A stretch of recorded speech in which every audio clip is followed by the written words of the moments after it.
everybody, JC here, and welcome to a special Wednesday edition of TNI Live. And today I'm bringing in a special guest, Matt Big Nerdy from Nerdzoic. Some of you, I'm sure, are familiar with him, of course, through his e-tailer business. Plus, he is a YouTuber, does videos from time to time. But today's primary topic is going to be that of tariffs, the impact it is having on the toy industry. That's where we're kind of focusing on. Obviously, there are other impacts beyond toys, but that's where our focus is going to be on with the tariffs. So, not that there's really been much news. In fact, it's looking like May is going to be very light on any kind of new product reveals or pre-orders or anything like that, which is something we'll probably touch upon a little bit here. But again, today is basically going to be all about the impacts of tariffs. We might branch out on a few other things, but again, that's going to be the primary focus today. And I wanted to bring Matt in because again, he is running a small e-tailer business. He's being directly impacted. And so, I could share my own thoughts, but I really wanted to get somebody who's dealing with the day-to-day of this stuff to kind of be able to share his thoughts with it. So without further ado, here is Big Nerdy himself. Welcome. What's up, everybody? How you doing? We are all just, I guess, waiting for the next nail to drop or hammer to drop, whatever you want to call it. But how are you doing? I mean, with just well, first of all, I saw you had a little bit of a boo-boo not too long ago with your nose. How's that recovery going? It's going good. I would say I'm like 100% ish recovered. They told me it's a year till it's officially, they can say I'm recovered. I broke my nose so many times over the years and I never fixed it. I smashed in my orbital once and I never fixed it. And finally it got to the point where I couldn't breathe through my nose without this entire side of my nose collapsing in. So my wife was like, listen, I cannot live with you in the same bed, snoring all night, pulling the CPAP mask off. You need to get this fixed. So they sent us to like all these different plastic surgeons because they were all like, oh, well, yeah, we don't know what to do with that. They ended up sending me to a specialist who literally used a donor rib inside my nose to splint it open. And they cut here, rolled it up. It was a freaking nightmare for about a week. I don't do prescription painkillers. They really just make me grumpy as hell. So I don't do them. So like coming out of surgery, it was just me and that extra strength Tylenol. And it was a fun couple of days there. Gotcha. So it wasn't like you had an accident where you broke your nose. It was like for sleep apnea type thing. Years of decay. So the last big one was about a year and a half ago. I was teaching my boy how to not release the ball. He was throwing sidearm at baseball. So I did some research and they said, oh, stand behind, like right to the side of the kid, put your arm out and make him throw over your arm. So I'm standing right next to him. And I don't know what the hell he's thinking, but he does his wind up and he releases the ball way back here and it just goes straight into my nose. And he throws at like 50, 60 miles an hour. So he just like shattered it. And my wife's like, all right, we got to get you to the doctor. I'm like, nah, just give me something to stick in there. It's been broken enough times. It doesn't matter anymore. But that was like 2 years ago. And I probably should have just went to the doctor then. Gotcha. Yeah, painkillers are the best part. I hate going to doctors, so I understand the hesitation. Always. All right, well, you probably heard, there's this little trade war going on, tariffs, which are impacting the toy industry. And of course, you being the owner and operator of your own toy store business, which, by the way, how many years has Nerdzoic been around now? We are going into our 4th year right now. I think we're in year 4. 5 years on the channel, 4 years on the store. Gotcha. And you still primarily run your business out of your house, or have you expanded? Or yeah, we're still doing that. We have like, it's a nightmare to be honest with it because we have so much inventory. And what we end up doing now is we have 4 different storage units and an office inside of a storage unit park that is like super cost effective, and that's like right up my alley. So every day we keep, I'd say, about 3/4 of our inventory there. So every day I run a report. It tells me what I have to go get from there to ship. And anybody who like orders something like 11 a.m. and they wonder why it doesn't ship out same day, it's because I already made my trip to the unit that day. It's like 4 minutes from the house. But before this started, I was looking at locations. Specifically, I'm very anti-renting if I can get it past it. So what I did was I've been looking at actual buildings. The problem is my partner, also my wife, is very, very, very picky about location. So our choices have been slim, and I think our realtor might end up like killing her. We'll see. We went and looked at something about 2 weeks ago, which even in this environment, I was willing to take a gamble on because it was a church. It was a 7,000 square foot church. I could have done the entire warehouse in the basement. I could have done a retail store and a studio and a podcast studio upstairs. It would have been great. Went to put an offer in contingent on zoning, and that's where it all dried up. Couldn't get the zoning. They say, oh yeah, they're not going to switch this to you to retail. Like, well, then why did you write retail in the ad? Oh, we can write whatever. That's not helpful. So we're back at the hunt. I've looked at a couple other different things that are similar. Again, it just comes down to like one of them I looked at is about 25 minutes away. And my wife's like, no, I don't want to do that. Because basically we're the 2 main employees. And I like to assume that, let's assume that we are about to go into a recession. I'm going to plan to not be hiring anybody. So that means that if she has to leave at 3:00 in the afternoon to go get the kids from school, then she has to come back, and that's like an hour and a half, like a waste of time. So it's important that it's semi close to us. And then I've seen too many horror stories lately about places that are being leased by small businesses, and then the landlord basically comes in and says, yeah, I'm not doing small businesses anymore. We want to get a corporate place in here. And I quit my job and started a business to not have a boss. I sure as hell don't want a landlord. Yeah. Now, are you looking to do an actual storefront, or are you primarily just looking for like a warehouse space with an office that you can operate out of? So I would want to be able to have a storefront eventually. So as I look, that's a prerequisite, is it has to be able to eventually be a storefront, and it's probably 2 years away. Bottom line is storefronts aren't profitable. The only benefit of having it is it gets you access to some other product lines and items, hot toys being one of them in the toy world. But in the non-toy world, I have been diving into some other made in America collectibles, cards, Pokemon, and sports. And having any sort of physical storefront is super important for that to get you access to certain products. Gotcha. Now approximately, like you said, you and your wife are your primary employees, but like, do you have other people working for you right now, or? So we had, coming into March, we had 5 part-time and 7 part-time and 1 full-time. We let our full-time person go at the beginning of April. Once the, what do they call it? Liberation Day hit. Once Liberation Day happened, I said, listen, I don't know how long this is going to last, but it doesn't really matter. This is going to be bad. So I went and cut down to the bare minimum. All of our part-time kids, they're all teenagers basically, and 1 friend of the family, but they're all working very minimally right now. It's basically us. And scarily enough, I hope that the labor board's not listening, but my 11-year-old son loves to help.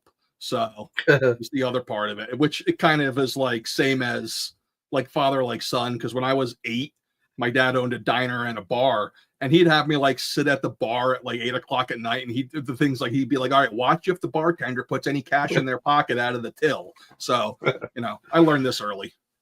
Got to put those kids to work. That's right. So I assume have you seen a slowdown as far as people buying stuff since this started? A little bit. Or It has hasn't it been too bad. remained? So, like, let's look at the year in general. January and February, I always look against previous year, were about 30 or 40% better than the previous January, February. March was about 15% better. April was about 10% better. Right now, May is neck and neck with May of last year. So we're seeing the growth change where basically we're where we were last year at this time.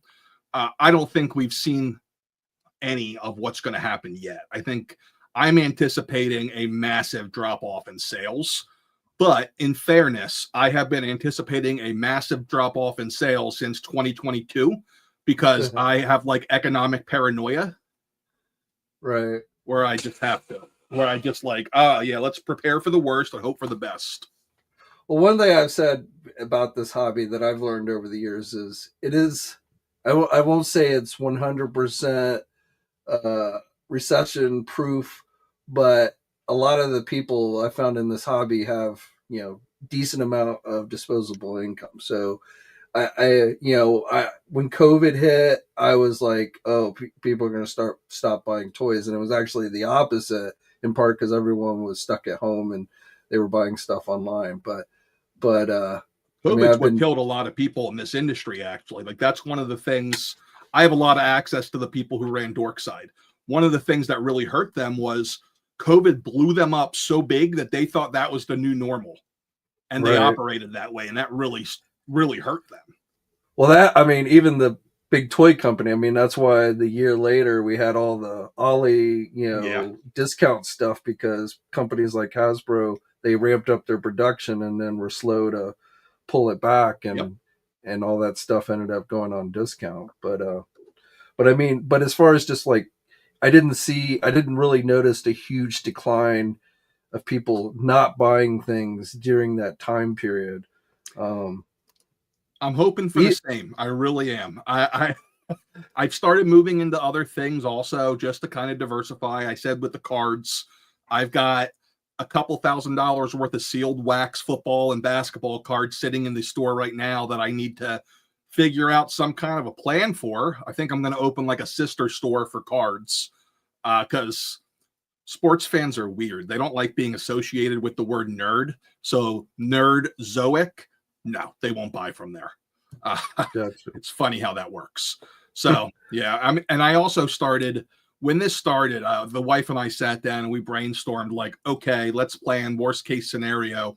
We started testing the waters in used toys, and that's gone way better than I expected so far. Now we'll see as the process goes, if the money is there, the profit is there, but I've been able to buy, I set it up really small. I sent it out to my people on my email list and said, hey, I'm only buying Marvel Legends. It's only from 2002 forward. This is it for now. So I bought like 15 or 20 collections in the last 2 weeks. And I think I'm one of the few places that's willing to buy used or loose. So I'm actually sitting here repacking the loose figures into, baggies with card toppers. Mike from Modern Toy Fair is designing me a Nerdzoic used logo. And we're going to try that out and see how it goes. I'm hoping that it goes well, because people have been really happy with what I've been able to offer them. And I think I'm offering them enough that I'll be able to sell the product under market still and make everybody happy. We'll see. The big thing is the scalability is incredibly difficult because it's incredibly time consuming to do the entire process.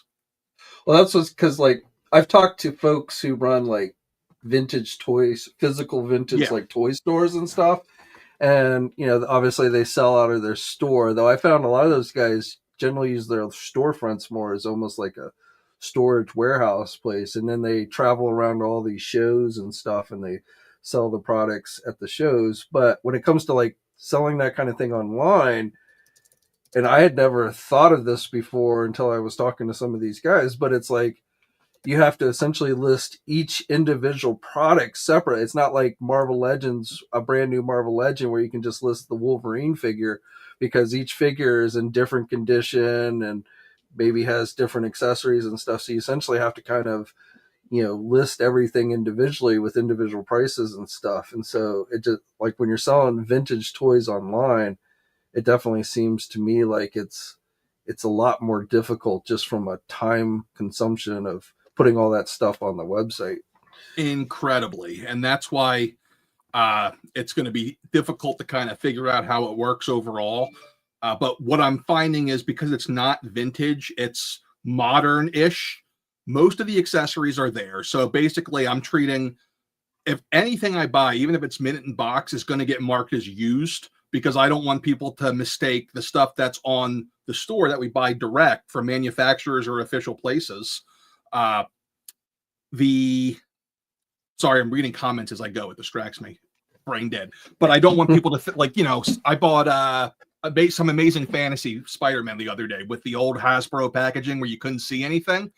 And I don't want to sell that stuff and act like it's not used, because it is. God knows what's in the box. I'm assuming Spider-Man. I've inspected the tape. It looks good. But I want to make sure that that's very clear, that we're not mixing used with new. With the loose stuff, I'm trying to I'm going to use one, like for Marvel Legends, I'm going to use one listing for everything. One listing for loose used, one listing for new used for each figure, and then go from there. My hope is that I'm not going to, if I get something and it's loose and it's not in good condition, I'll probably just throw that on eBay, because I don't want to sell something that's bad. Like right now I use eBay for damages a lot. Like if someone has a return, or if there's like a manufacturer defect, I do a return, I get it back, and I sell it on eBay, and people usually buy it for parts, and I can recoup some of the value of it. And that's worked pretty well for us. Gotcha. So you're looking at doing vintage toys, and I think that in this environment that's smart, because obviously vintage toys don't have tariffs placed on them and Bingo. such. So and I think even before this, I felt like a lot of people have started getting more into collecting vintage toy stuff, as prices on new stuff have gone up and things like that. I've continued to kind of see like a growth in the vintage toy market. Like I think I've heard you talk about wanting to do like your own show, like not convention, but essentially where people get tables and sell vintage toys and stuff like that. Yeah, and I honestly I want to do that, because I think that before this whole tariff thing, who knows where we're heading now, but I thought that the way the country was heading in general was that the collector section and toy aisles has been getting smaller and smaller and smaller. So the ability to go out and physically purchase things is shrinking. So shows are the way to fix that. Now, after working 20 straight years in restaurants and not having a weekend off, I really value my weekends now, though. So traveling every weekend for shows is not something I like doing. So doing one show every couple of months, that I can do. Gotcha. And if it's your own show, then it's in your own backyard. Even better. Even better. Correct me if I'm wrong, but you're located in Pennsylvania? Yeah. I am like 5 minutes from the Harrisburg capital, basically. Gotcha.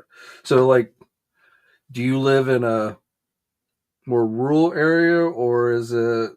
We are straight up suburban. Yeah, we're straight suburban area. I'm actually kind of shocked that I haven't had a neighbor report us to the township for running a multi-billion-dollar business now out of our house. Between we'll get skids a couple times a month. We have skids stacked up by the garage that I take every month. Our trash company dumped us. They're like, yeah, we're not taking your boxes anymore. Because I would line up 30 big boxes filled of boxes every week. So now I had to buy a pickup truck that I literally have to take the boxes to the recycling center every couple days. It's pretty wild. But yeah, it's suburban house. We use our garage for receiving, where we actually have it set up very warehouse-like. Like if you go in, all the floors are taped. There's lanes for USPS outbound, UPS outbound, inbound. The drivers get a kick out of it. Then there's a snack area for the drivers. And then we do all of our receiving in there for the most part. When it hits July, I bring things into the kitchen because I don't do the heat. And then we pack in the basement just because, again, my wife does all the packing and she's not about to work in no air conditioning. So that was our other struggle when we were looking at leasing a place, was her one requirement besides for distance was air conditioning. And that's difficult to find in a non-retail building. Yeah, I can imagine. I mean, it's amazing to me that you do, and you do it pretty well. I mean, I recently bought a couple of things from you for the first time. You, in fact, some of the viewers here, I had ordered the Christopher Reeve McFarlane Superman off of Amazon, and it finally showed up, and it was the damn platinum, drunk Superman version, which I didn't really want. I wanted the regular Superman, but by that point, they were sold out everywhere. Yeah. And so somebody was like, "Hey, Nerdzoic's got that figure in stock," and so I went over and ordered it from you, and it was here next day. I mean, nice. I don't think you're that far from me, so that's probably somewhat why it was super fast. But like, it arrived the next day. What I find is that I don't know if we're just like in a really good shipping corridor. I think that's honestly what it is. But if you're east of the Mississippi, our stuff arrives in like a day or two. I don't know why, but that just seems to be how it is. But if you are in California, Washington, Oregon, it's 5 or 6 days from the time it leaves here. Well, maybe that's you, because like I can tell you all the stores around this area, they suck. I mean, they get nothing in stock. When they do, it's like 5 months old.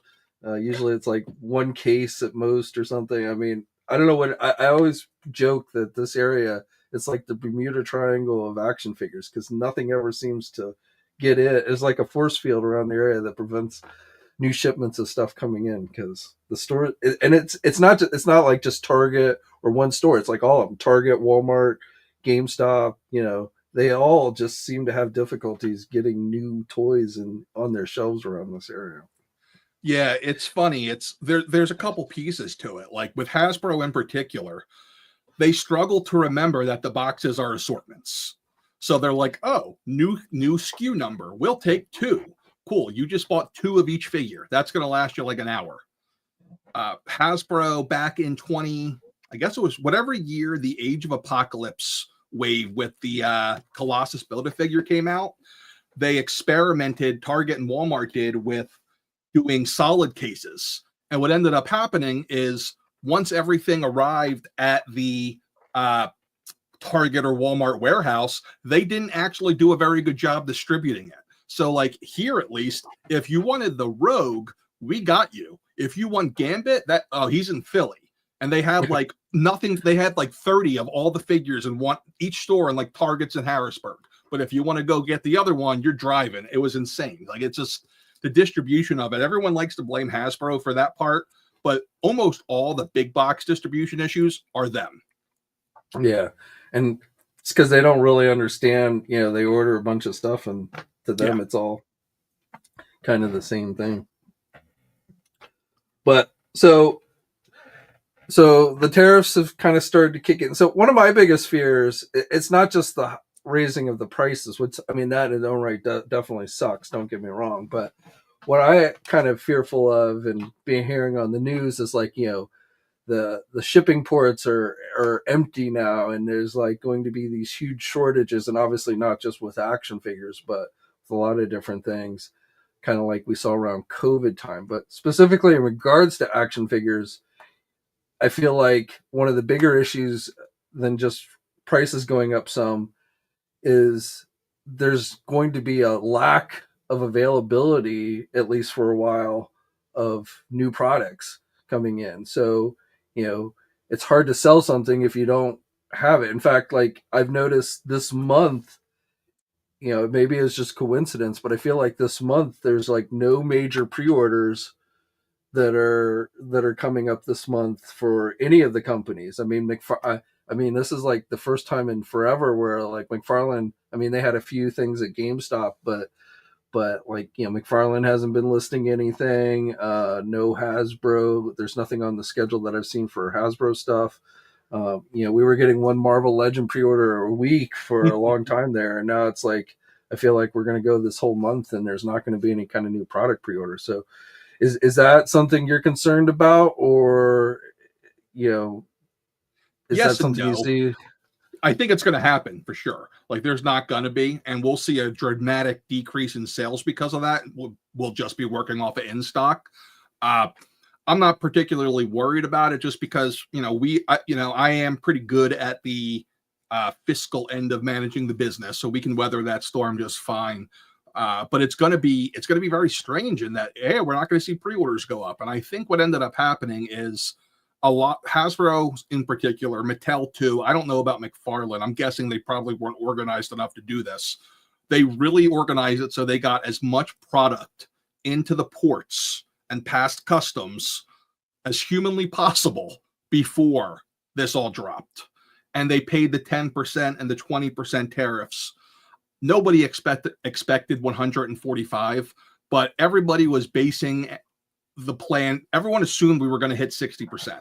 Like if you go through corporate guidance, everyone thought 60% was going to happen.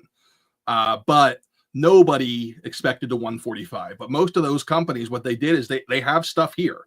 Now they're treating it like a embargo. And it's not just toys that are doing this. Everybody's doing this. It's a complete embargo of like 145% is just not, you can't do it. You just can't do it. So we're starting to see, so I follow a lot of people in the logistics industry to get this news. In the last 3 months, I think I've become like a borderline expert on this stuff. It's pretty scary. It's not something I ever wanted to know that much about.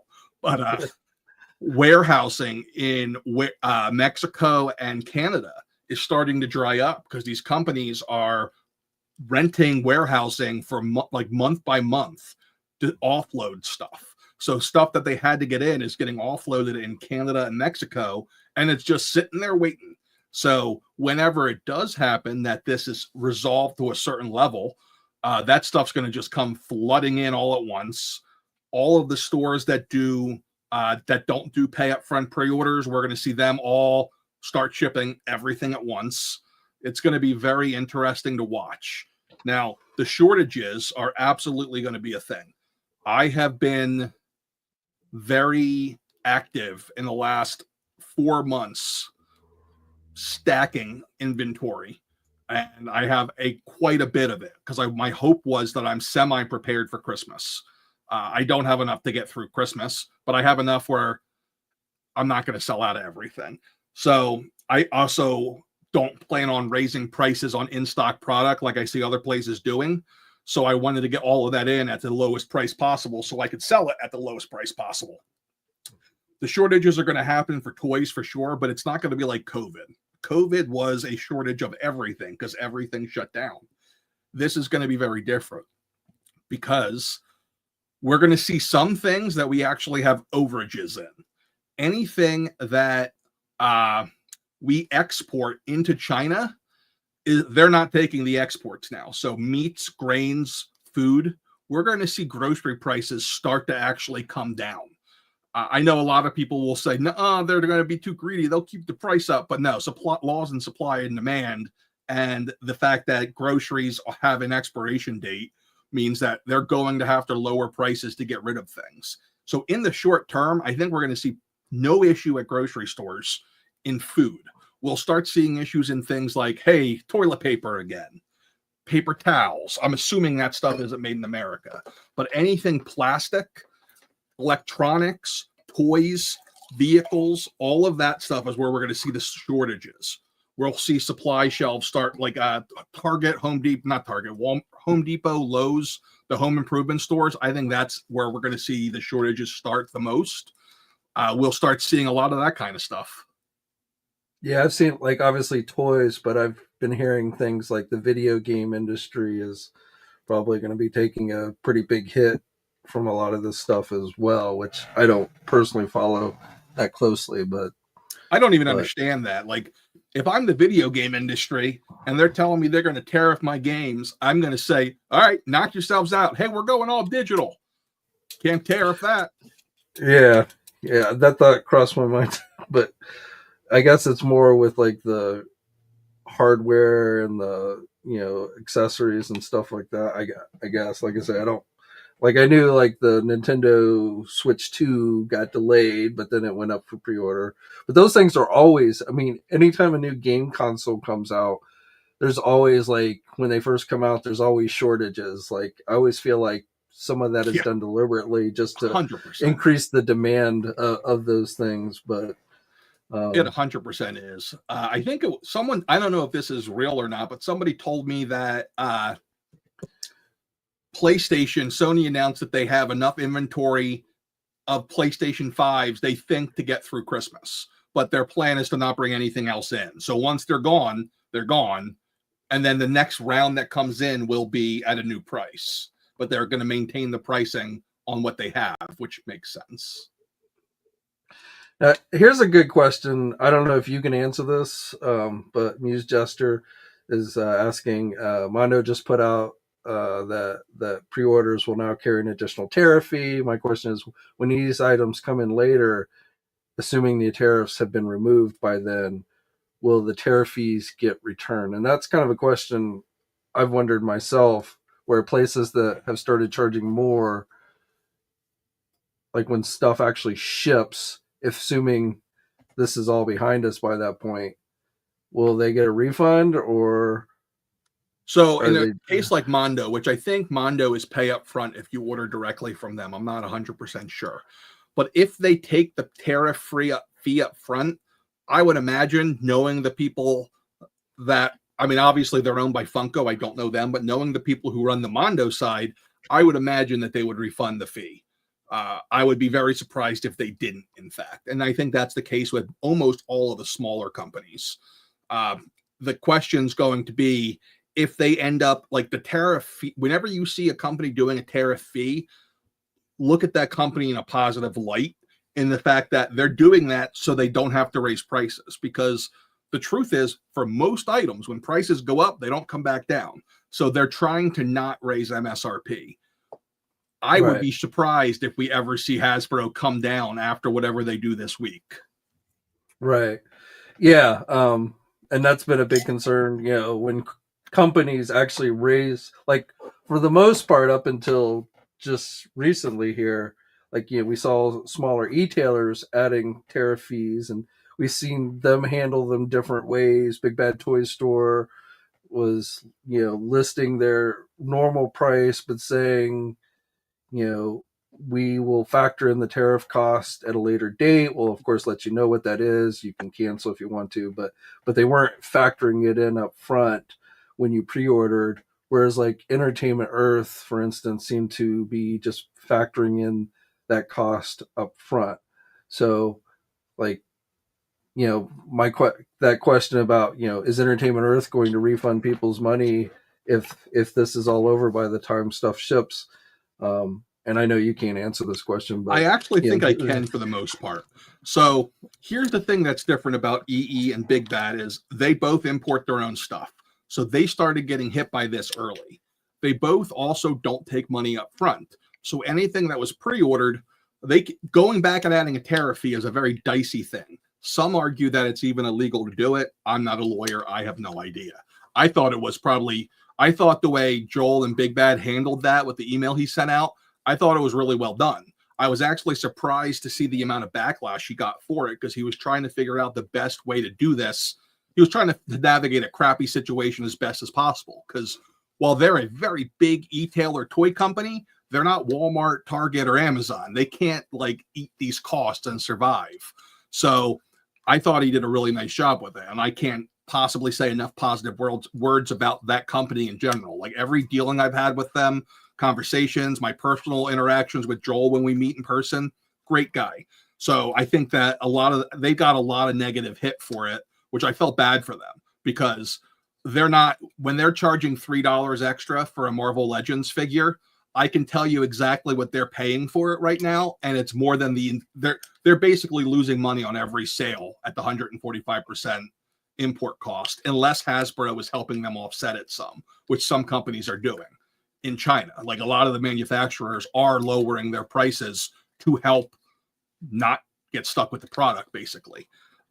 EE, same situation. They do all of their own importing. So when this started, they got hit from day one. So they panicked. They're like, oh my God, what do we do? And that's the problem. And again, I won't go into the politics of it, but the fact that we have no freaking idea day to day what's going on. I was not running this business for much of Trump's last term, so I didn't really have this experience till now, which is managing an uncertainty when you don't know what the whims are going to be on a day-to-day basis. Coming into this, I honestly didn't think the tariffs were going to be an issue when he got elected. People were emailing me panicking, and I said, don't worry about it. It's not going to affect toys. He's not dumb enough to put a blanket tariff on a country and not just do specific sectors. He wouldn't do that. No one's that dumb. I was wrong, turns out. But I still am holding on to the fact that we're dealing with somebody with a massive, massive ego. And I think that when things start to get really bad, we're going to see softening on positions. So, and I mean, what happens as far as his first term, while he did do some tariffs, not like he's doing now, he also, I believe, toys ended up being exempt from his initial round of tariffs in his first term. Whereas, and obviously, there are lobbyists and the Toy Association and companies like Mattel who are doing everything they can to essentially try and convince the president to make toys exempt.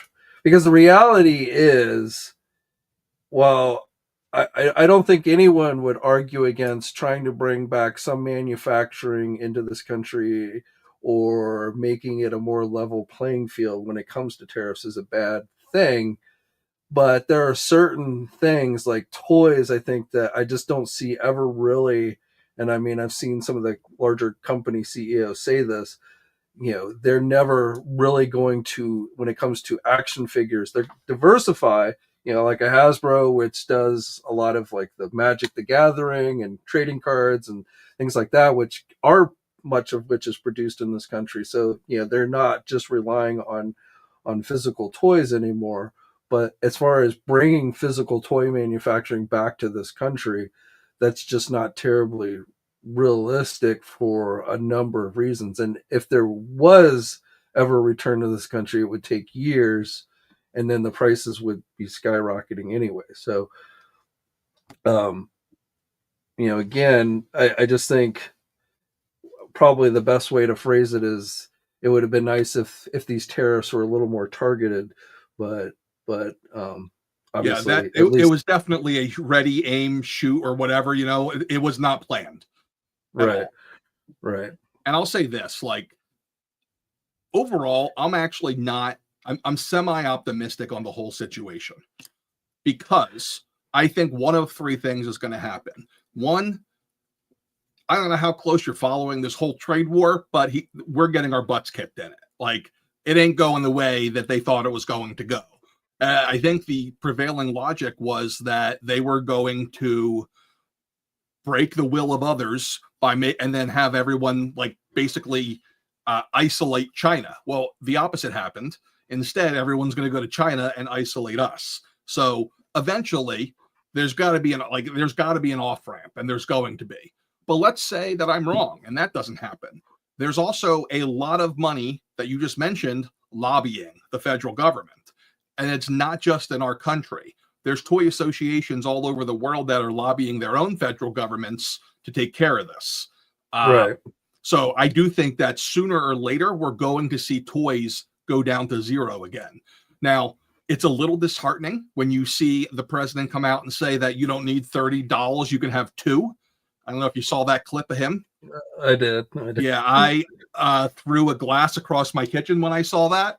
I was so angry because I don't get mad at politics pretty much ever. I'm a very pragmatic person, but that was like the most upper class telling the middle and lower class what they deserve that I've heard in a long time. And it pissed me off, man. But I think that might happen. And then the last thing is I think that most likely it's going to get overturned in the courts.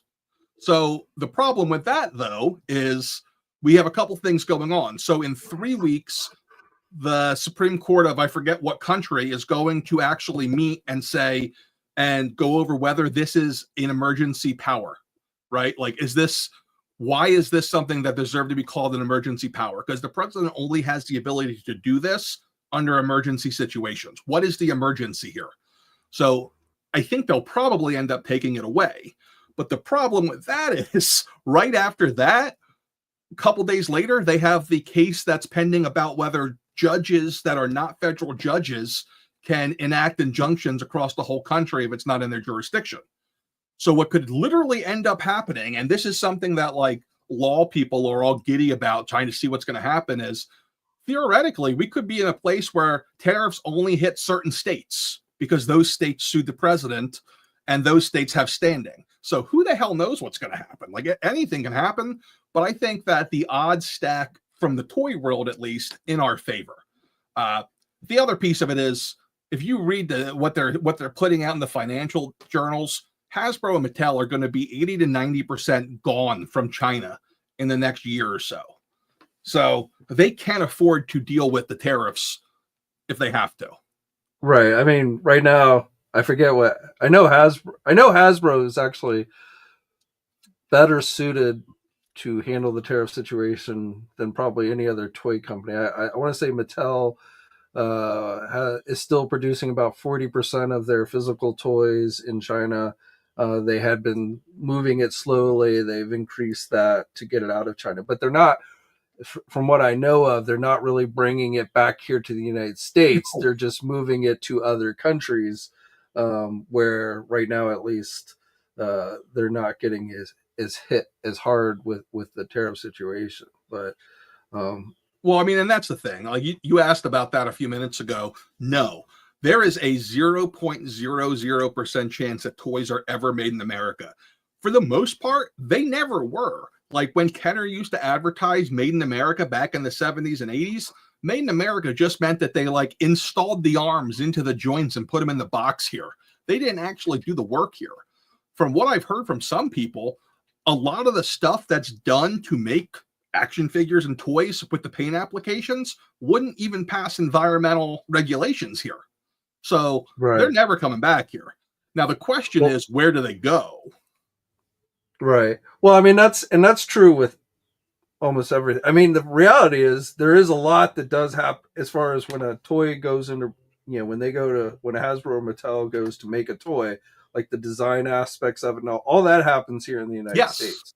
It's just the actual making with the plastics and everything, because the factories here, weren't really set up for that type of thing, that they went, outside the country. I mean, there are other reasons. I'm not going to I mean, one of the biggest reasons why manufacturing left this country was because companies wanted cheaper labor. But I don't want to go down that path, because then we start getting way too political. Well, but my point is, oh, go ahead. I'm sorry. I was just gonna say, my point is that there is still, when a toy gets made, there's still a lot that happens in this country. People that are hired to do that kind of work in this country. It's not like every aspect of the toy being made happens in some other country. So, I kind of lost my train of thought on that, but I mean, I think a lot of people don't know that, though, Jay. Like, I think our own president doesn't get that how much of all of these economies, not just us and China, but it's all intertwined. Like I was reading at the beginning of this that a car that's made in America goes back and forth between Canada and America like 5 times during the process, and what's made here versus what's made there. And it's so complicated that it's not as simple as make toys in the USA and we're good to go. It's not that way. And it just doesn't work that way. Like it doesn't work at all. And they're never going to happen here.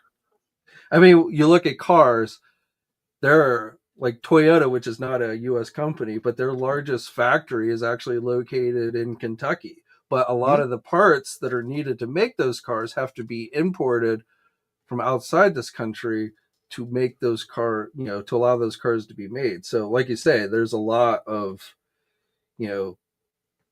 interchangeable things going on with these things. It's not necessarily just about the fact where the factory is located and such like that. But that's getting... One thing a lot of people don't know is that China is not like the cheap labor everyone thinks it is anymore. 15, 20 years ago, it was, but it's not anymore. There's a lot cheaper labor in the world than China. The problem for the toy sake is China's really, really good at it. Like, they have Right. decades and decades of experience doing this, that it just doesn't transfer over. It's not as simple as hitting the button and it moves over. They're Right. really, really, really, really, really good at it. Right. Their factories have been doing it for so long. They've got, it's not just something easy that you can just set up in a different country. Yeah. Yeah. That's 100% correct.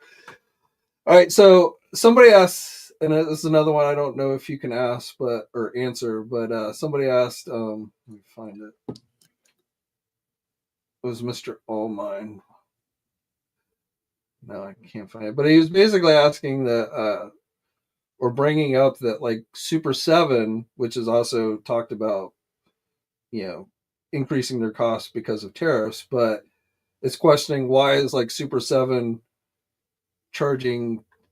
adding tariff fees to things that are in stock already, which I think you kind of addressed for, like, if you pay it up front type thing. And again, I don't know how familiar you are with Super 7 and how they Quite a work. bit, but it is the same thing. It's also covering all of and recouping some of the costs from before. I think Super 7's tariff fee is going to be like 7 or 8% or something, if I remember correctly. Well, that's not 145%. They're eating a lot of it. So they're trying to figure out how they can spread that across enough of the products and also eat away at their profit margin and not go under. Because that's the truth of this. It's not just that they can't eat it. A lot of these companies can't eat it. They will go out of business. We're going to see major companies go out of business.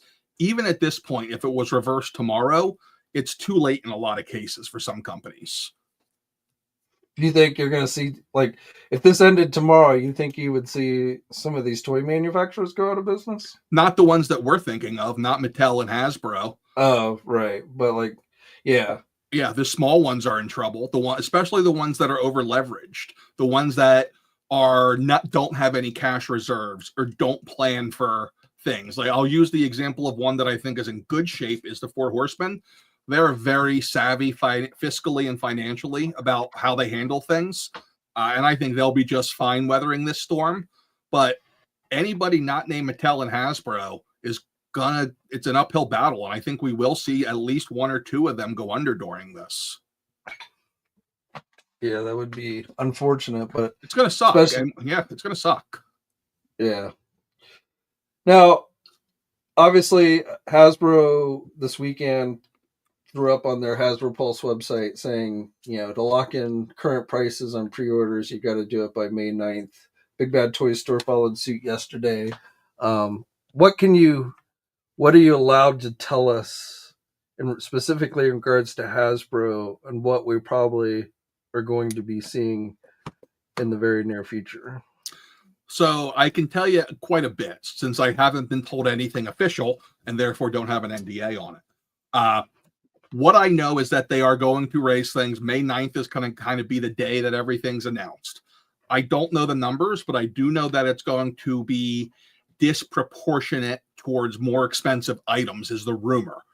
The rumor is we're going to see a bigger increase in things like lightsabers and helmets than we will in figures, with the theory being there's more consumer price elasticity in those items because they're spending a lot already. If I were to guess, and this is a guess, I think $27.99 is going to be the base price for figures. That's my guess. I think we'll probably see something like that, and I think that I'm curious to see the big indicator is going to be, is this US only or is this worldwide? Does everybody get a price increase? That's what we'll find out. Well, I'm going to say, and this is purely just a guess, but at least for now, this is going to be a US price increase, only because, like, I've seen some people say that, like, Hasbro Pulse websites that operate outside the US didn't put up the little disclaimer about locking in your pre-order prices on May 9th. So I feel like, at least for now, this is going to be something that only affects those in the US. But getting back to your point about, like, elasticity, so I've listened to Chris Cox, the Hasbro CEO, and their financial conference calls and stuff, talk a little bit about this, and you often hear these guys at these larger companies talk about how they don't want to increase their prices on like figures from $10 to $20. Mm-hmm. Now, obviously, a regular Marvel Legend or something like that already costs more than $20, even before all the tariffs and stuff. So when I hear them say this $10 to $20 range that they don't want to go above, what I think of is they're talking specifically about the toys that are geared for the kids and the parents who buy them. You know, the minimal articulated figures and things like that.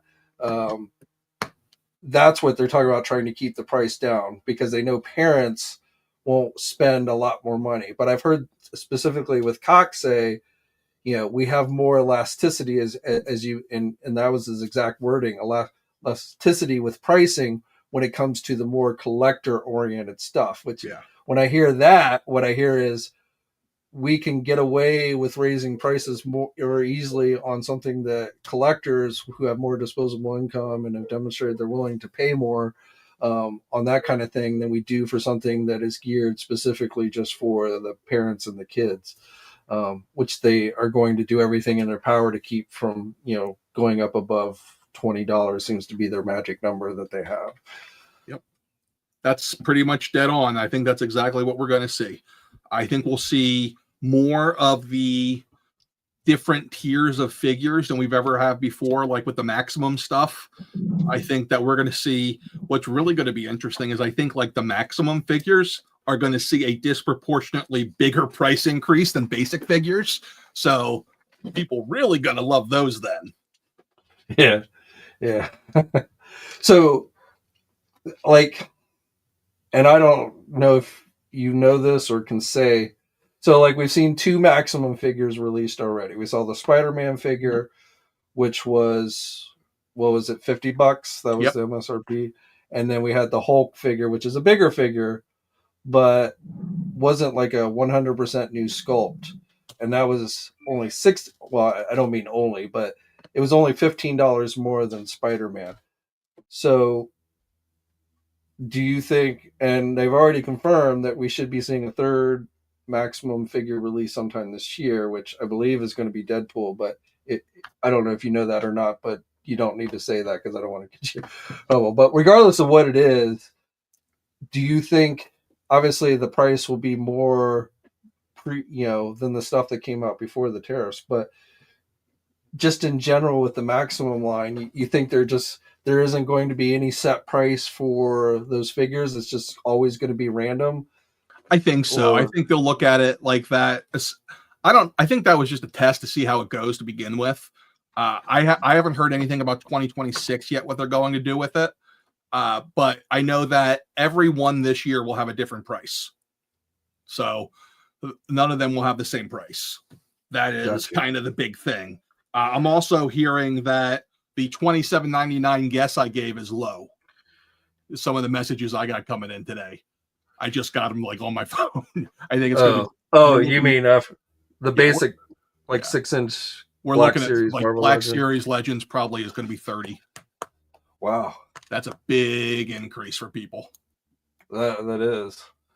So let's hope it's temporary, man, because I think that there is certainly, if you're these companies and you're kind of playing chess with it, there's a certain level of we need to make sure that the American people know how badly we're being impacted so they can make sure their representatives can tell you how bad this is happening and, so that it can go up the chain. Because if, like, I don't know if you paid attention to what happened with Amazon last week. They put the tariff cost into their pricing.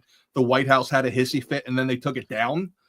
That's bad. No, keep that in your pricing. Make sure the American people know exactly what's going on here, because I think a lot of us especially in the toy world, we know all about what's going on. But the average Joe still has no idea what a tariff is or what's happening. Right. Well, now just to be clear, as far as I understood it, Amazon didn't actually start doing that. They suggested that they were going to they were basically going to list the price plus the additional cost of the tariff. And then the White House got very upset about it and said that was all political. And then Amazon backtracked and said they weren't going to do it. But I don't think they ever actually started, at least with their stuff. Maybe third-party sellers on there, they did. But I've heard that actually Amazon Haul, which is one of their sister sites for like bulk items, I heard they did it. Okay, because Amazon actually put out a statement saying this was only something we were just thinking about. We weren't ever really seriously So considering doing it. cowardly. So Yeah. cowardly.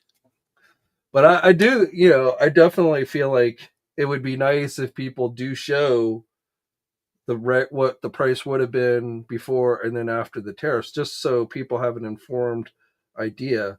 I also, just to your point, and I know everyone always says this, and I don't disagree with it, that like, once a company raises their prices, it's much harder for them, or not necessarily harder, but they're less likely to lower the price once the crisis that caused the price to go up to begin with, ceases to exist. And, people point COVID out and say, prices went up and then they never came back down.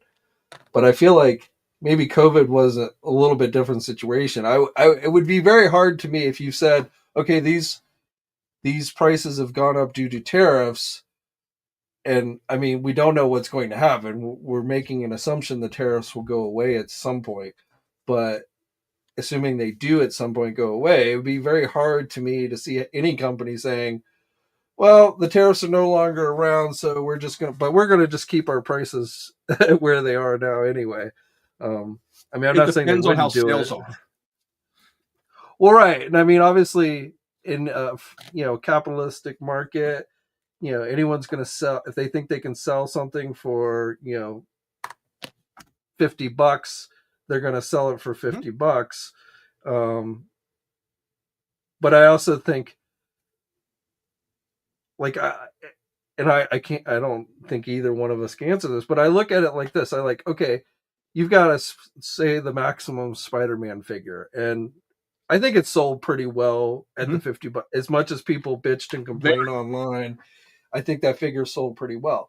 But then you have to wonder, and let's just for the sake of argument and say that Hasbro could have sold that figure cheaper and still walked away with some type of profit. Okay, I'm not saying they did, but obviously that's what some people like to always claim, is that Hasbro's like price gouging or whatever. So let's just say for the sake of argument that they did that, and they could have sold it for say $40 and still been able to have a decent enough profit. They sold Spider-Man pretty well at $50, but how much more would it have sold if it was only $40? Would they have made more money selling less for a higher price, or would they have made more selling more figures at a lower price? Yeah.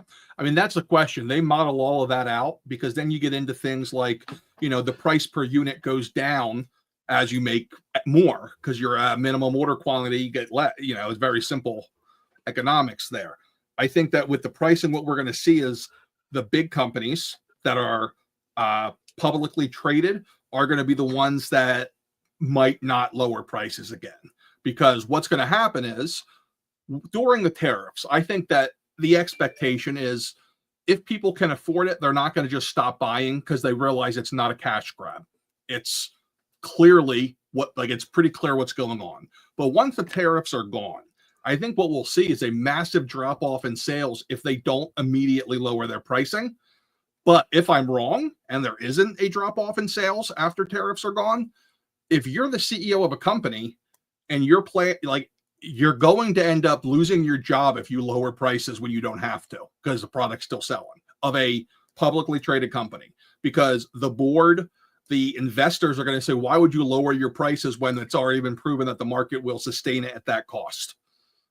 Unfortunately, that's one of the downfalls of a capitalist system. One of the nice parts of it is you can pick where you buy from. So the companies that don't do that, I could see like NECA, Four Horsemen, Valaverse, they would never do that. So I guess you're going to have to move this buy from them instead. Yeah, but I mean, what happens. But if you're a Marvel Legend collector and you only want Marvel figures, then Valaverse or NECA or any those companies aren't going to have anything for you. So you'd have to, if you just bought action figures in general, that kind of works. But if then you have to go into other things, older things. But eventually, what's going to happen is Disney's going to come crawling and saying, "Why is our 15% cut keep getting lower and lower?" Right. But also I think especially when you're talking about licenses like Marvel and Star Wars, we tend to focus in on the adult action oriented action figures, but there's a lot more to that license than just Marvel Legends or Black Series. Yes. There's all kinds of products that get made, with that license that those companies make money off Very of. And true. so, Very true. Hasbro, to me, they certainly, I'm not saying they don't make money from the adult action figure market, but when you look at their overall picture, I'm not sure how much of a dent it makes in their bottom line, when it comes to if action figure sales start to decline for, the adult action figure market. I don't think it'd be that big. I think, maybe 5-10%, but will that be offset by other things? Like their bread and butter is obviously their licenses and also Magic. Wizards of the Coast. Yeah. Magic. That's their thing. Yeah. The cards and stuff have become their, and they're trying to become a video game. They're trying to produce more and more in-house video games and things like that as well. Yeah, I mean, I think that they are better. That's why they're better positioned than Mattel, not just because of the factories, but because they have the stuff that they can really lean on. That's not going to be impacted by tariffs directly. Right. Board games and trading cards and all that. Board games, shockingly to me, I didn't know this, but they're largely also a China thing, almost entirely. But I've also heard, at least when I listen to like Cox talk, that those can be more easily produced here in the United States. So if they needed to shift, or they probably have already started, it's a much easier process to shift making board games here in the United States than it is an action figure. Because again, like you mentioned earlier, the factories here don't have the technology to really properly make the action figures like they do in China. Yeah. It's definitely an interesting thing to look at. And I think that a lot of the time, there's a certain, this is why I think being transparent as a company, and that's why I kind of place that as a big part of our business is important, because people will say, hey, they're probably making all this money on this item. This is not worth X amount. But you have to look at the underlying cost. So like, let's take a Marvel Legends figure. A single Marvel Legends figure probably doesn't cost that much to make. Let's say the exact production cost, and I'm making a number up, is $7.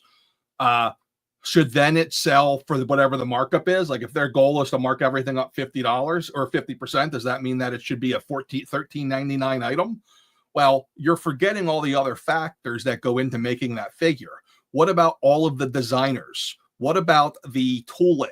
All of these things that aren't directly going into that specific figure also need to get paid for. So that's kind of how they build those things out. Now, do they go too high in pricing? Probably. But I think that a lot of the time it's overstated. I think people look back to 2002 Toy Biz $7.99 Marvel Legends and assume that all Marvel Legends now should also be $14.99 tops. Well, there's a reason Toy Biz went out of business. They weren't making money. So I'm sure Hasbro could do that and then go out of business. So I would rather them not do that. That would be bad. Something to keep an eye on. Jeff says, when Amazon can sell the tumbler for $25, it shows you how much they mark things up. Well, that's actually not the case there. So Amazon, they get a special deal with McFarlane. So if I'm getting a 25% margin, they're probably getting 35 or 40, but they're selling it at a loss because they have so damn many of them that it's more expensive for them to store it in a warehouse and take up real estate than it is for them to just get rid of it. I do that at times. Like you'll see me dump things for $5 under what I paid for it. Hell, there's sometimes that I've taken a massive loss because it's like, wow, I made a mistake. I just want to eat it and be done with this. Yeah. I mean, there are, like you said, there's like a lot of factors that go into these things. So that's why I try not to get too much into the weeds about trying to price things out and like, is this really worth, this much to make this figure, and things like that. Yeah. That's where I just like, it's worth whatever you're willing to pay for, and if it's not, that's cool, but Yeah, I mean, end of the day, it is what it is. Like, we should probably not get too angry with the companies that do it. I think that for the most part, these checks and balances of capitalism keep things from getting too crazy. But hey, if we're looking at $30 Marvel Legends here in a few days, that should be quite the outcry, because that is probably the single largest price increase Hasbro's ever done. Like, even during COVID, they went from 20 to 23, 23 to 25. They didn't do it all at once. Now, assuming Hasbro raises their MSRP, at that point, I would assume we'll see everyone selling the figures at that price going forward. Yeah. Whereas, like sometimes you'll see a big retailer like an Amazon or Walmart where they can afford to eat the cost and they'll keep their prices lower as long as possible to essentially squeeze out the small guys who can't afford to do that. Massive risk. Do you think once Hasbro officially raises their MSRP, or any of these companies, you'll see the price go up all across the board with everybody, including Amazon, Hasbro Pulse, all that? Or do you think you'll see some places selling lower than others? I think that there'll be accidents where people are lower than others because they didn't get the memo, but I don't think it'll last. I think everybody's going to go up. I think with action figures in particular, Hasbro, even McFarlane, Mattel, really put a point of emphasis on perception, like self-perception. So I don't think they're going to allow a Amazon to go ahead and undercut the Hasbro Pulse. Now, could Hasbro Pulse do it? Sure, they could. I don't think they will, but they absolutely could. That's one of the biggest risk factors of this entire tariff thing, is Walmart, Amazon can literally just say, all right, cool, time to step on the throats of everybody else that's left. And they could totally do that. And I always tell people, like, hey, listen, I get it that you want to save those couple dollars going to Amazon, but if Amazon's all that's left, you better believe the prices are going up. Like, right. They did it with diapers. Like, they literally sold diapers at a loss back in 2009. I forget the exact date, but there's a whole story out there where they put Diapers R Us, I think it was, out of business by selling at a loss until they went out of business. As soon as they went out of business, they marked it up higher than they had it. Right. Well, I mean, it's nothing new. I mean, look at Walmart in the 80s and 90s. They would go into these small towns where, there were all these small individual businesses, and they'd essentially put those places out of business because they could afford to undercut the price that the small business couldn't. And of course, everyone went to Walmart and because they wanted to pay less. But then later on, when all the small businesses went out of business because they couldn't compete with Walmart, then we all sit around going, why do all we have left are these big giant, corporate retailers and stuff? And I mean, it's a catch-22. I can't really blame somebody to go where the price is cheaper, but there are often repercussions of that, long-term repercussions of that down the road. Well, I think there's also that's the fallacy of the small business often, is saying, well, I can't compete with that at all, so I'm not even going to try. So you see people who we'll use toys as an example. There's e-tailers out there that'll sell a new figure today $5 over MSRP on pre-order. Like, no, nobody's going to pay a $5 premium per figure to support small business. But then you have what we do, what Big Bad does, we're $1 over, or we match MSRP. And that's it. So that's your premium. And the benefit of doing that would be, I don't know, if you're a inbox person and you buy with Amazon, good luck. It's luck of the draw with them. Because, there's times where it's like, oh, crap, I oversold this. I got to buy 5 off of Amazon now. And then it's like roulette. Like, all right, how many are going to arrive destroyed in envelopes versus not destroyed? So, yeah, it's definitely a thing to think about.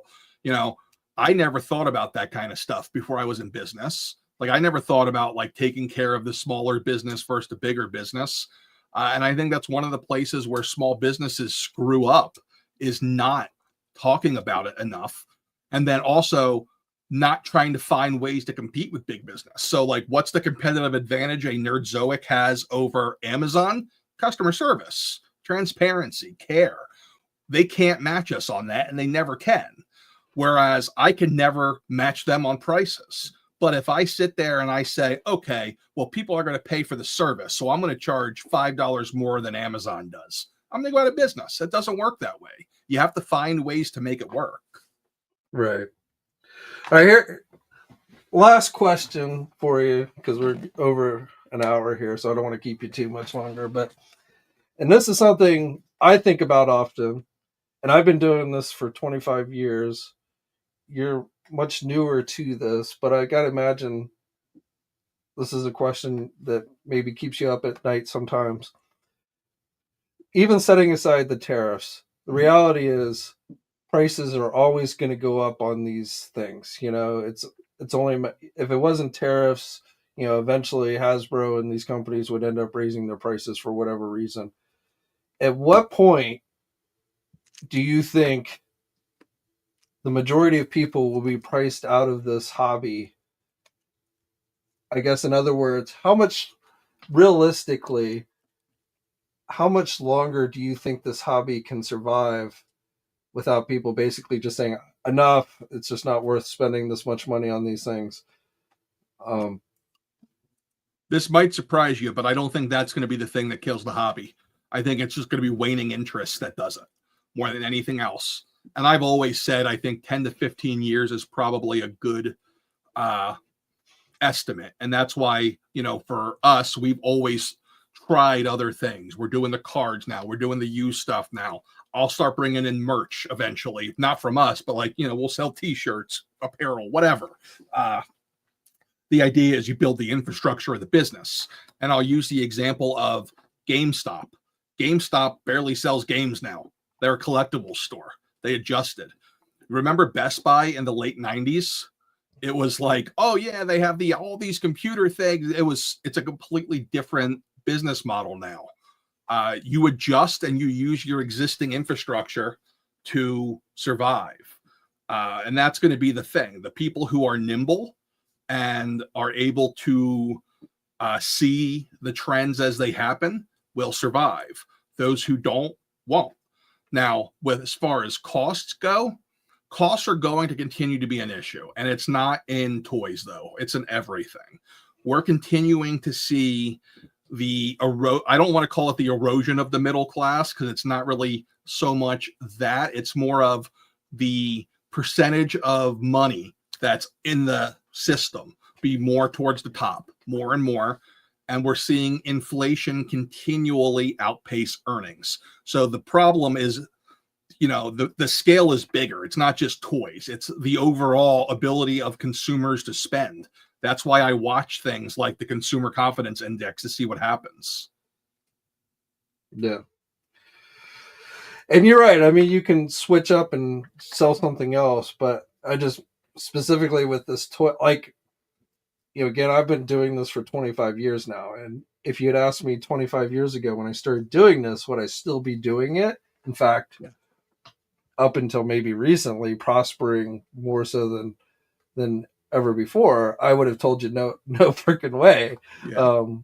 But I do often wonder, because I look at the comic book industry, which obviously is still around, but you compare comics from the 80s and 90s to comic sales and stuff today, and I don't know. I feel like a lot of people got priced out of the comic book market, and I do see that trend happening in this hobby as well with action figure collecting. Yeah, so I think comics is a bit different because they inherently cost more to make on a labor standpoint. And I've said this from the beginning. Like, if the best comic books in the entire industry only sell 10,000 copies a month at $5 a copy, you're looking at like $50,000 a month. Well, it takes one artist on average they can do about one comic a month. So financially, once you add in the writer, you add in the colorist, you add in the letterer, you add everything in, it's just not a financially viable business model anymore. That's why I think floppies should have died a long time ago, but they want them to stick around because people really like it. Instead, you have to go in and you have to, they are trying to keep it alive. And I honestly don't totally see why. I think it's just because you have people who really love it still. And also you want to try to protect the comic shops. But I mean, digital changes a lot of things too. Like if you would have asked me 5 years ago, I would have told you that the future of comic books is all AI. I didn't expect the outcry of, oh, AI stealing art to be as large as it is. Instead, like, if I'm thinking about it logically and I'm a comic book artist, I'd be like, okay, I can only draw one comic book a month, but if I can train an AI to copy my style exactly, can I make the same amount of money and do 2 comics or 3 comics, you know? So I think it's important that we figure out ways to not screw over the artists, but also bring down the overall costs involved to keep the prices low. Because as much as people will say it's just greed raising prices, there's a reason that everything balances. Like, yes, a lot of things will never come down, but a lot of things, like, look at electronics. Like, remember how much it used to cost to get a flat screen TV? Like a 48 flat screen TV was like 10 grand. Those came down. Why? Because competition was able to help bring them down. So when you have things that's why monopolies are so bad. And that's why you don't want to see just Walmart exist, because then they own everything. Or Hasbro. If Hasbro is the only one making figures in general, oh, well, that sucks. They can do whatever they want. So yeah, I think comics are a good example, but I think it's not exactly the same, because the other piece of that is the comic book, I would say, maybe it's just me, but it feels like the model itself is inherently flawed also, because the people who create characters, they are not incentivized to do so. So you don't own, if you work for Marvel or DC, you don't own the character in any way, shape, or form that you create. So what incentive do you have to put out all of your creative output into something that they're just going to screw you out of later? So if I'm Marvel and DC and I'm looking at the comic industry and I want to incentivize better storytelling and better creations, then there's got to be a better way to figure out how to pay people a more fair way and give them a stake in it. Right.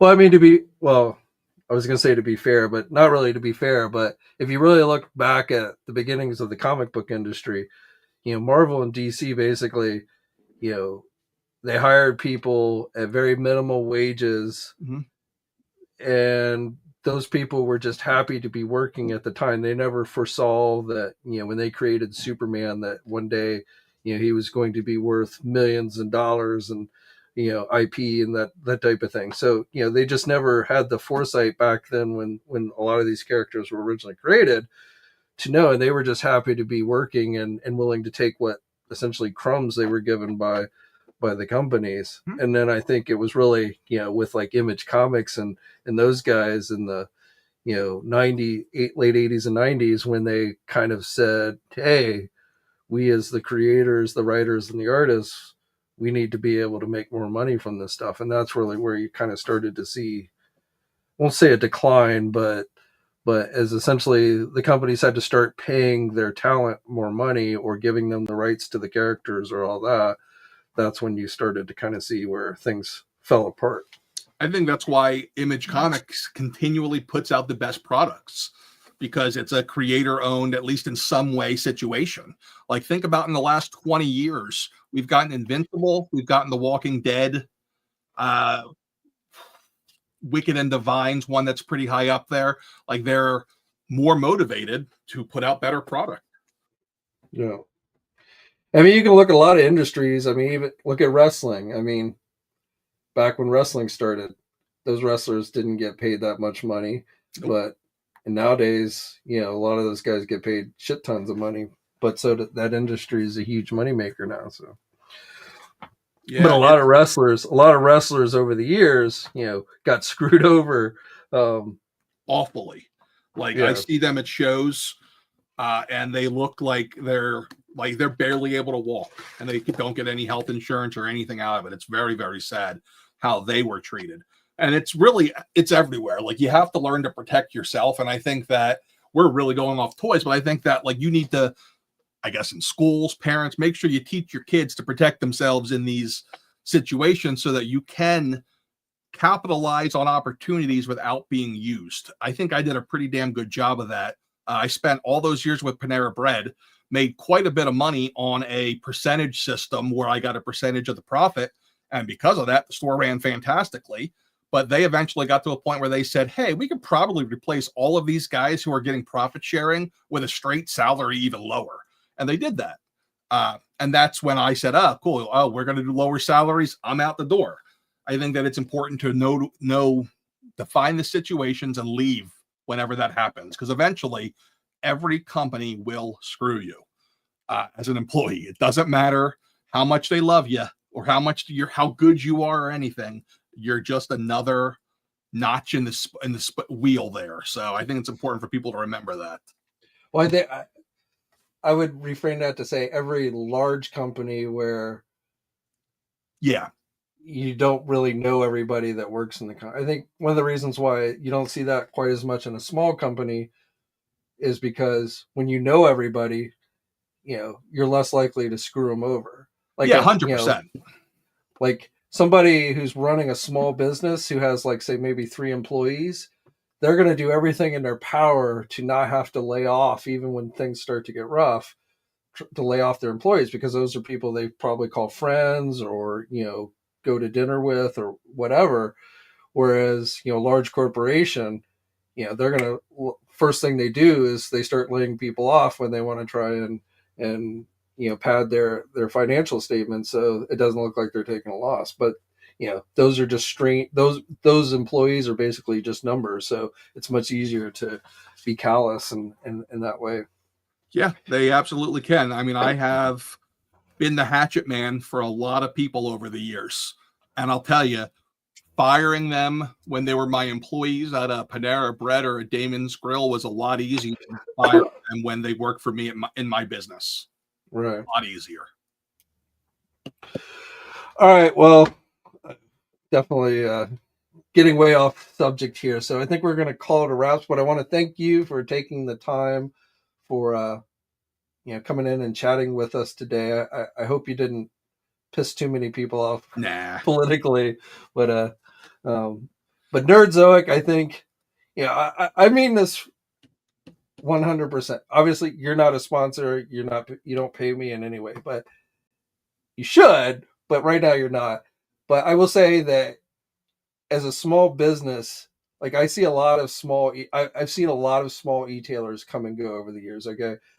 I was there at the ground floor with, like, a Big Bad Toy Store. I mean, they've been a sponsor with us since they practically started. So I've watched them grow over the years. And a lot of people, I don't think, even realize this, that, like, it's not like Big Bad Toy Store became this big fish in what I think is safe to say a small pond. They're not Amazon, but they are one of the bigger retailers.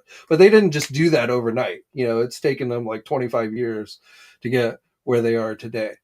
I think you've got the beginning. You're obviously still a small business. You're still working out of your house. And, probably one of the challenges you're going to face is trying to get from that small level to jump up to that large level.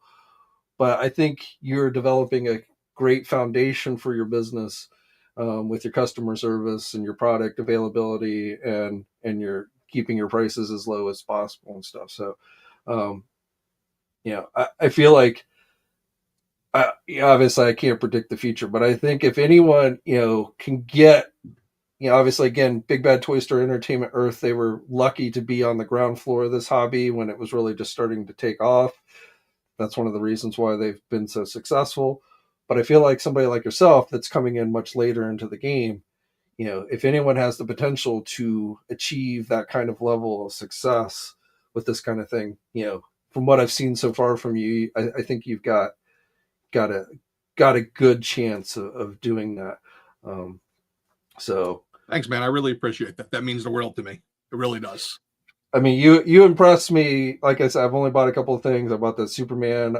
Same thing with the Sesame Street Ultimates. I was like, and I don't pre-ordered those from Big Bad Toy Store, and I don't know what was up with them, but it was like they just weren't getting those figures in stock. And I don't know if that's something going on with NECA or what, but you had them in stock, and like you'd even restocked them, I think, a second time. And I was like, you know what? I'm going to try and order those for my wife.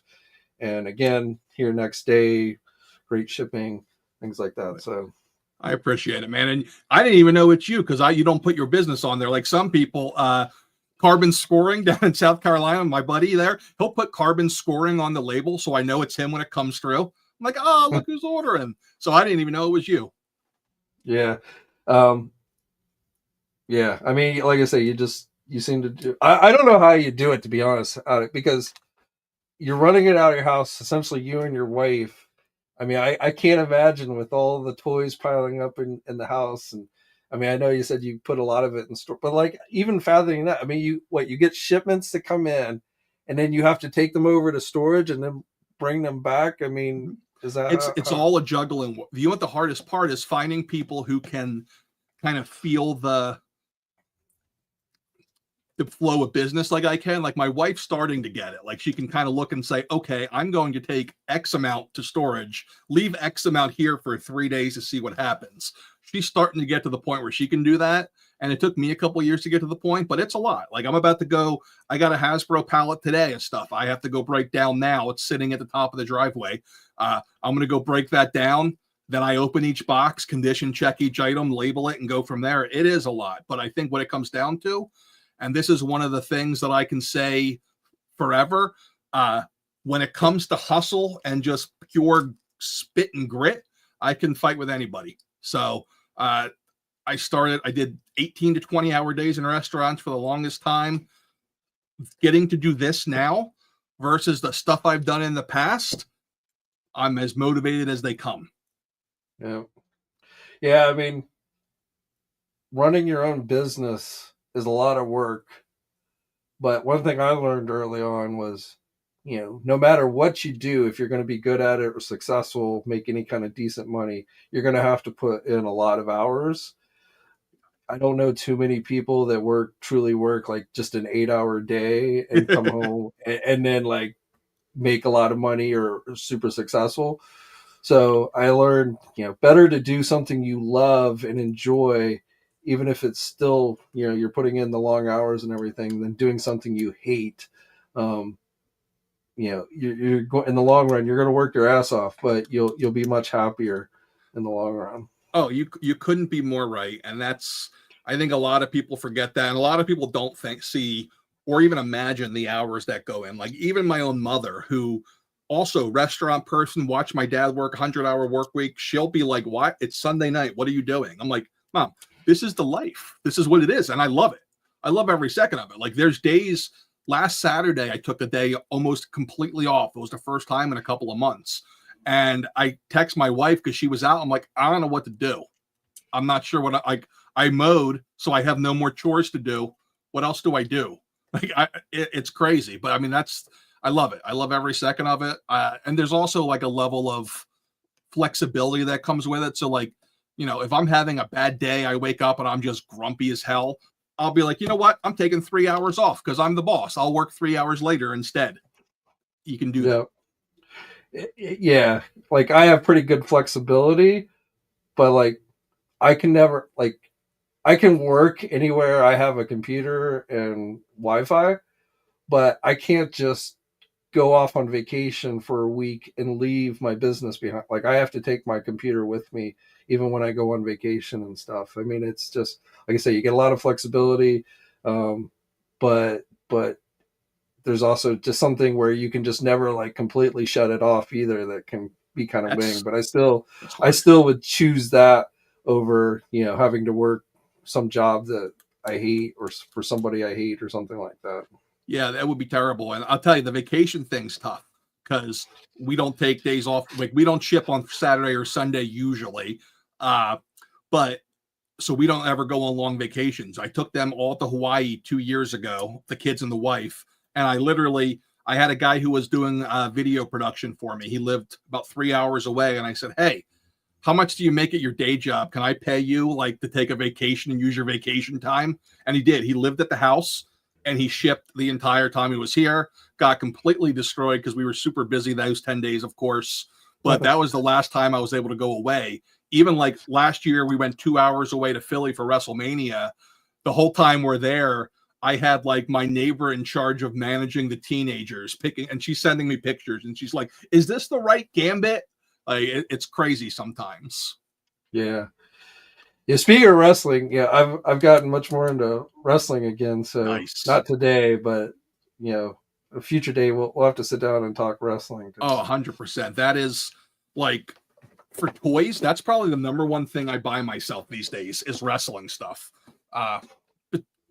My whole life. That's like something I just love. It's a great. It's a lot of fun to watch.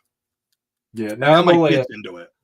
I'm primarily a WWE guy. So Me too. I tried AEW. I just could not get into it. They just try. It's like they try too hard. I'm like, I can't do it. That and the fact that it looks like I'm watching a choreographed Power Rangers fight. I'm just like, yep, and I'm out. You lost me. Yeah.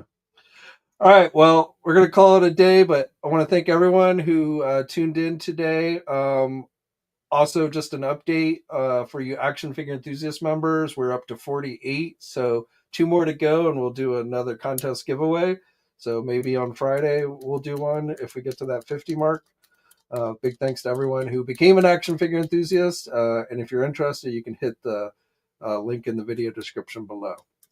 All right, guys. Until next time. I will catch you guys later.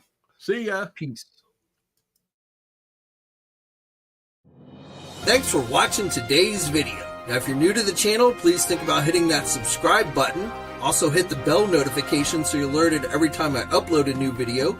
For all the latest action figure news, be sure to head over to toynewseye.com, marvelousnews.com, jediinsider.com, and tformers.com. And remember, action figures are great